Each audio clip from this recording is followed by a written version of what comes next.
New Zealand, renowned for its natural beauty, its quirky yet friendly people, extreme outdoor activities, and hobbits. But nowhere's perfect, and New Zealand is no exception. That's right, this is our pros and cons for living in New Zealand. Welcome back to another episode of Matt and Nat Travel That, the travel couple that hasn't travelled anywhere in the last 6 months. Today's episode is a very special one, and it's going to be about the pros and cons of living in New Zealand. And for context, I grew up here in New Zealand. I wasn't born here. Natalie was born here. But I grew up in Australia. Now, before we go on, I just want to state that these are our own personal experiences. Your experiences may differ. And there will be a couple of dark subjects coming up as well, so trigger warning. So we're going to start off with the pros. And pro number one is that New Zealand is a beautiful country. New Zealand's number one export is tourism, and a lot of that is based on the clean, green, beautiful image of New Zealand. The tourism slogan that they used here in New Zealand a few years ago was New Zealand 100% pure. So they pride themselves on being clean, green, natural. It's a big part of our culture here in New Zealand is that we're always taught to be a tidy Kiwi. Our clean water is safe to drink and swim in. I think there may be a few exceptions to that rule, but for the majority of the country, it is safe and clean water. You don't have to boil it before you go drinking it like in other countries around the world. If New Zealand was in a beauty pageant, it would definitely win first place, for sure. So number two, New Zealand is a pretty safe country to live in and visit. New Zealand was actually rated the second safest country to live in 2019. There's a low crime rate. It does exist, but it's mainly in petty crime form. There are gangs around the country, but I mean, they kind of just stick to themselves, really. You could leave your doors unlocked at night. I do sometimes. I forget. It's just a habit that I've grown up with. When I was growing up, most of the time, we just left our doors unlocked, and we had no problems with people breaking and entering or anything like that. It's just something I don't even think about. Like, I wouldn't know what it's like to live in a country where you had to have bars on your windows or to actually have to worry about locking your door at night or getting some super fancy security system. I'm naive in that respect. In Australia, I did live in a lot of smaller towns, and that I've grown up knowing that you should lock your doors.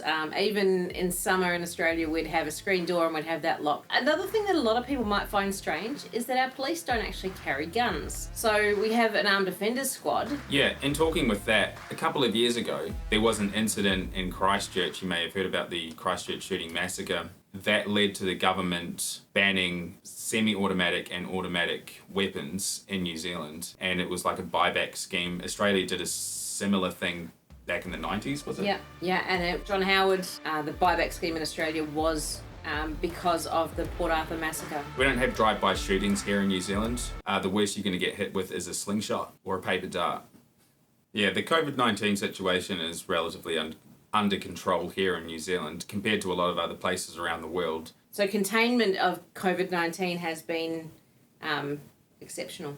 It's a really great place to raise your kids. It's very safe. So overall, New Zealand's a safe country, and that's another pro for living here. Number 3 is the work-life balance in New Zealand. Parental leave or maternity leave, if you're having a baby, is 6 to 12 months, and your employer has to legally pay you for those months that you've taken off. The good thing is it doesn't just have to be the mother, it can actually be the father that takes the time off, That's why they call it parental leave. Yep. Instead of just maternal leave or maternity leave. Yeah. Annual leave and vacation time. So legally in New Zealand, you are entitled to 4 weeks every year. You don't have to take them, and they can accumulate over time, but your employers are always encouraging you to take your annual leave. Sick leave over here in New Zealand as well used to be 5 working days for the year. It's now actually increased to 10 working days each year. With the current COVID situation, I think that's actually quite a smart idea as well. Yeah. Most places at Christmas time close down over the break for a period of about 2 weeks. Not everywhere closes down. There's still supermarkets, petrol stations, and a lot of places, retail is still open, but for the majority of places, like mechanics or panel beaters or manufacturing businesses close down. Pretty much anyone that's not in a retail situation tends to close down over for 2 weeks over Christmas, which is great because you get more time with your family. Yeah, that's right. Number 4 Education. Education is free here in New Zealand for children aged 6 to 19. So the schools here are generally smaller, maybe not in the big cities, but the college that my son went to had a couple of hundred students from year 7 right through to year 13. So there's a lot more one-on-one time, a lot more opportunities, which sounds weird being a smaller school. There's also other subjects offered here in New Zealand that probably aren't offered in other countries. Here in Marlborough, one of the colleges offers aquaculture as a subject. New Zealand has a good quality education and is among the top 20 in the OECD countries. Number 5, the population. It's not overcrowded. You won't find many long queues here in New Zealand. Except during lockdown. The beaches aren't overcrowded. You won't find traffic too much of a problem unless you're travelling to somewhere like Auckland. We don't have to jam our houses together like they do in the UK, which is the advantages of living here in New Zealand. You can actually have a separated house. You can have your own land. Well, except for us. Except for us. Number 6, geography. It's not just a subject at school. It's not too far to travel from the city to, say, a beach, a national park, a mountain, a glacier, anywhere like that. It will take a desert and another island, a volcanic island if you wanted to. It's not too far to travel anywhere that's geographically different from where you live. It will only take you a couple of hours to get to anywhere different, maybe under a day. You can drive from the bottom of the South Island to the top of the South Island in about 12 to 14 hours. Number 7, food quality. Food quality is generally considered exceptional, top of the tier here in New Zealand. All our beef, our cows are all grass-fed as opposed to grain-fed, which I find is the norm in a lot of other countries. And our produce tastes so much more delicious because a lot of it is organically grown and there's less chances of it being genetically modified. From a personal experience, when we went over to Bali, I had a beef patty burger. I can't remember what the burger was in Burger King, and it didn't taste like beef. It didn't taste like New Zealand beef, and I just found that really strange. I was like, what is this? It doesn't taste like beef. Yeah, the difference between the grain-fed and grass-fed meat is a huge difference. Comment down below if you've actually tried any New Zealand meat or seafood products. Yeah, comment down below. Number 8, the people. They're friendly, they're relaxed, they have you would almost say like an island life mentality. Yeah, absolutely. The easygoing sort of people. It's a slower pace for these people. They're not highly strung up or stressed. They're generally not judgmental. They just want to have a good time, and it's all about that island life. Pro number 9. Climate. That's right. The climate here in New Zealand is very mild at best. In comparison to a lot of other countries, there's no heavy snow during the winter, and if it does, it doesn't settle on the ground for too long. I can count on my hand how many times we've had a really big snow here in New Zealand. The snow of 92 and the snow of 96. So here in New Zealand, your summer temperatures tend to be, your highs tend to be between 20 and 30 degrees Celsius. And in winter, the high is between 11 degrees to 17 degrees Celsius. There are pockets of microclimates here in New Zealand, especially in the region of Marlborough where we live. And we're going to cover that in another video. If you want to see that, just comment below. And the last pro? Healthcare. In New Zealand, it is government subsidised. It's affordable, it's cheap. We have a thing here in New Zealand called the ACC, which is the Accidents Claims Commission. Basically, it affords everyone the opportunity to have surgery in case of a serious accident at work or at home. So if something bad happens to you, you can't actually go and sue a company to get money to pay for a surgery. So it protects basically everyone, the companies and the individual civilians alike. I had surgery earlier this year. It wasn't under ACC. ACC actually declined the claim, but because I was under the general, what's it called? Population? Birth control? No, because I was under the public health system, it was all free. Unfortunately, the wait times, though, for the public health system are huge. And now moving on to the juicy part of this conversation, the cons. And at con number 1, New Zealand is an isolated country. We're so far away from everywhere else in the world that airfares are hugely expensive to get anywhere. For us to fly to Bali was over $1,000 each for a return flight. It's a long time to travel anywhere outside of New Zealand. Even to Australia, it's a 3-hour flight. You want to go anywhere else and that you're looking at probably 12 plus hours up to 23 hours. I've seen if you want to travel from the UK, it's like 23 hours or something like that. Here, if you want to buy something from overseas, it takes ages and it's super expensive to get here. So that drives up the prices on everything here in New Zealand, like electronics, clothes, anything from outside costs a lot, and there's a tax, isn't there? Yeah, so once you spend over a certain amount of money, anything coming in from overseas, you do get charged GST, which is the goods and services tax of 15%. So it can actually add a lot more money onto your purchase. As well as being slow and expensive, we're also about 6 to 12 months behind on any electronics, anything that the latest Apple release won't be here for another 6 months. So you get used to watching everyone else enjoy it before we get our hands on it. And the current COVID situations with the shipping containers and the lack of them has not helped that situation at all, and the prices are just going up on everything. Con number 2. Now, trigger warning, this is a dark subject. Nobody ever talks about this in any of the videos or blog posts that we've ever seen about the pros and cons of living in New Zealand. This is domestic violence. Did you know that 1 out of 3 women here in New Zealand have been affected by domestic violence? And New Zealand is ranked pretty high in statistics for domestic violence in the world. We have some facts here. Just in 2020 alone, 165,000 cases of domestic violence were investigated by the New Zealand police last year. And it's quite common to hear about it in the news. Even when I was growing up, it was just quite a common theme. It's a really dark side to New Zealand. If you have been affected by domestic violence in your lifetime, there are helpline numbers and places and people that you can talk to, and we definitely encourage you to do that. It's not okay. We'll list the helpline numbers in the description below. Con number 3. The cost of living. The cost of living in New Zealand here is high. Not as high as some other countries, as we found in our research, but in comparison to our next door neighbours, Australia, it's pretty high. For example, petrol prices, gas prices. So as of August 30th, petrol in Australia, which is unleaded 91, costs $1.59 New Zealand per litre. The cost of petrol, same petrol over here, at the moment is $2.33 per litre. So we're almost 80 cents more per litre just to fill our car up. Supermarket prices are extremely high in comparison to a lot of other countries, and that is due to lack of competition. Here in New Zealand, they have a duopoly.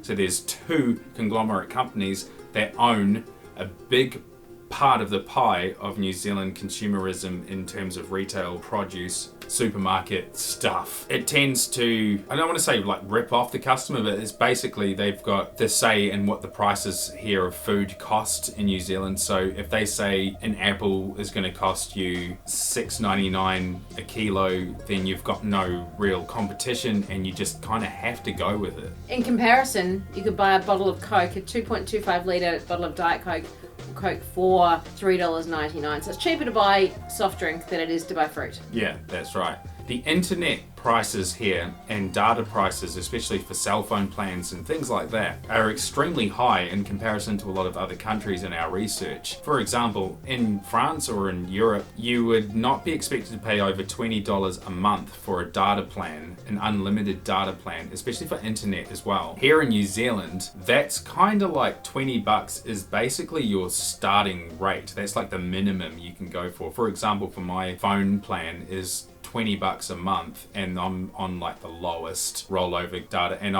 it runs out pretty quick when I'm out of Wi-Fi. So luckily his lovely wife has an unlimited plan, but that sets me back around $90 a month. Con 4, the people. Which we know was a pro as well, but the island life mentality. God, some days it can be great. It's so nice, everyone being really laid back and yeah, she'll be right, bro. But if you want something done in a timely manner, getting people around some days, getting tradies, our wedding, getting someone to actually respond in a timely manner to find out whether we had a cake, whether we had a venue. Or even guests, RSVPs took ages. We had to people. We had to chase people for our RSVPs for our wedding. It feels rude to them. It's I know the feeling, if someone hands me an invitation and it's 6 or 7 months out, and be like, oh, I've got ages to wait for that. It's a certain level of procrastination. Mountains to climb. I've got all this nature. Bourbons to drink. Bourbons to drink. I've got mates to hang out with out at the pub, and it's just that island life mentality. It's slow, it's relaxed, It's great when you're on that island life mentality. Yeah. When you're wanting something done, it's not so good. No, that's right. Con number 5. Now, we have a high rate of skin cancer here in New Zealand, and that's due to a big, massive hole in the ozone layer above our country. There are harsh sun rays here, so on a sunny day, you're always told to slip, slap, and slop up some sunscreen. Slip, slop, and slap. Right, put it in the right direction. What did I say? Slip, slap, and slop. I don't Got to slop before you slap. We'll rewind that back and see who was right. Slip, slap, and slop up some sunscreen. You're always told to apply sunscreen here, and it is really, really important because there is a high rate of skin cancer. It occurs in 35 to 40 people per 100,000 each year. A 26 degrees Celsius day here in summer is just, it feels so much more intense, especially on like a summer's day. Our first Christmas back here from Australia, Christmas Day we had the blinds all closed, the air conditioning on, and we were melting. It was just so strange. I'm used to it now, but yeah, it was a totally different heat. Con number 6 is the lack of public transport here in New Zealand. There is barely any. There's trains, they're expensive to go anywhere. If you want to go from Picton to Christchurch, it's $100 and something, $128. A lot of people don't even use the trains here in our country. It's just too expensive, and we just cannot justify the prices on that. Buses are very few and far between, especially in towns where we live. They're not always reliable. It's a huge comparison compared to where I used to live in Victoria. We used to catch the bus or the train all the time for $3. You need a car to get anywhere in New Zealand. Domestic flights are also expensive, especially if you live in a regional area. Con number 7. House prices. They're extremely high in New Zealand, especially for what you get. The reason that house prices here in New Zealand are so high is the lack of availability for houses. And the houses that were built, basically when New Zealand was first colonised, it was basically get houses built up as quickly as possible with no afterthought of the future. So insulation has been a big problem in housing in New Zealand. A lot of houses are far too cold for the winter, and there's actually a high rate of asthma among children here in New Zealand because of that reason. So we bought our house here just over 2 years ago, and in 2 years it's gone up to over $250,000. And that's just crazy. And I saw a house advertised today in a new subdivision that's being built here in Blenheim. And just for a 3-bedroom, 2-living area, 2-bathroom house, I think the land size was 607 square metres. They were $915,000 for it. That's almost $1 million. Yeah. $1 million should be able to buy you a lot more than just a normal house. Yeah. Con number 8. New Zealand is prone to natural disasters. So don't think when you move here that it's going to be stable. New Zealand is prone to a lot of natural disasters, whether it be earthquakes, floods, volcanic eruptions. So if you are coming here, it's just going to be a part of life. Get used to it. You're going to feel some shaking at times. If you've never been in an earthquake before, it can be quite scary. So just keep that in the back of your mind. And just remember, stop, drop, and hold. That's the slogan for an earthquake. Fun fact, 11 years ago yesterday was the very first Christchurch earthquake, which actually was about 7.2 on the Richter scale. What a lot of other people don't talk about in these videos as well concerning natural disasters, they never mention flooding. Flooding is actually quite a big problem that you're probably going to encounter more damage and more often in New Zealand than your earthquakes. So we've had a couple of floods just this year alone. There was one over in the west coast of the South Island and one up in Auckland. Because New Zealand's so mountainous and hilly, a lot of houses had to be developed on hillsides. So when that rain falls, and a lot of it does, it tends to cause slips, and then it'll rush into the rivers, blocking it, causing more rivers to fill up and overflow into residential properties. Lastly, volcanoes. They can erupt, as we've seen with the White Island volcanic eruption. And I can't think of any others at the moment, but volcanic eruptions have happened throughout New Zealand's history, so don't expect it to not happen. Could happen today, could happen tomorrow, could happen in 10 years. You never know. Con number 9. Not so much of a really massive thing, it's just that the weather here in New Zealand can be very temperamental. We have a saying, 4 seasons in one day. Just like Melbourne. Or a crowded house. Yeah, a lot of the time in New Zealand, it can be sunny one part of the day and then heavy rain the next, and then probably even hail or snow. You just never know. And our final con, number 10, entertainment in New Zealand is very limited. Yeah, see, I grew up in Australia, and if I wanted to go to a concert or go and see a show up in Melbourne, jump on a train, head up to see the show, get back on the train, get to your car, drive home, and you're home by midnight. For us here, if I want to go and see a concert, I've got to fly to Auckland, because that's where most of the concerts are. So you'll have a couple of $100 for a flight, then you've got accommodation, and again, because it's a concert, they'll put the prices up. Then you've got all your food and your drinks and travel around the area. So not only are you up for the price of the tickets, you've got all these added costs. Mostly to Wellington or Auckland to get any good shows. And most of the big international artists don't even really come here that often. Yeah, it takes a lot to get someone to come over here. There are artists like Pink that comes over quite a lot. When was the last time Pink came here? I don't know. I haven't been to a concert in a long time. So who's just been? No one's been here for ages. Elton John was here. Alanis Morissette is apparently coming. Wow. So that's interesting. Long plane ride for her. Hope she takes a jagged little pill.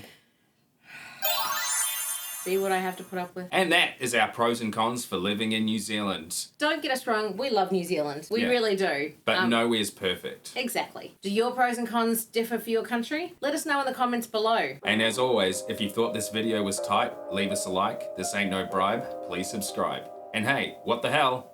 Ding that bell. And we'll catch you again in the next one. Bye.